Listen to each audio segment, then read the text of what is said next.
Hey there, Jets fans. Well, huge news on the free agency front as Le'Veon Bell signs overnight with the Jets. Mike Maccagnan goes out and lands, the top difference maker on the market going into 2019. Gives the Jets arguably their most offensively talented player since at least Brandon Marshall, if not earlier. A huge boost for Sam Darnold, the rest of the Jets' offense. And the team is, as a whole, going into the 2019 season, and should push this team considerably closer to making a playoff run next year as well. But really, when you look at how things kind of broke down contract-wise for Bell, $52.5 million over the next 4 years breaks out to just over $13 million a year. Bell, frankly, expected to make more than that. People, that are following these kind of things expected him to make more than that. It's considerably less than what Todd Gurley makes on an annual basis. Gurley just about $14.4 million a year, Bell around 13.1. So the second highest paid running back on a per year basis, but a pretty significant gap there.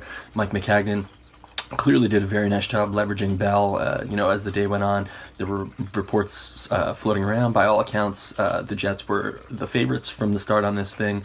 Other teams kind of passing and going. The Ravens were reportedly involved in the mix for Bell, and then we came to learn that the Ravens actually had never made an offer for Bell. So it seems like, based on this offer, Mike Maccagnan really kind of knew what the market was for Bell all along.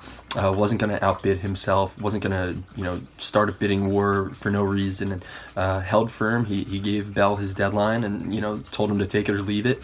Bell wound up taking it, and as a result, Mike Maccagnan comes out looking great on this deal, getting one of the top running backs in the league for what is a relatively reasonable price. Obviously still expensive as running backs go, but for a guy that's as talented and could be as big a difference maker as Bell, it's not the end of the world. It's not irresponsible spending. The Jets had plenty of cap space before this. They should still have some room to make other impactful moves around the roster after this.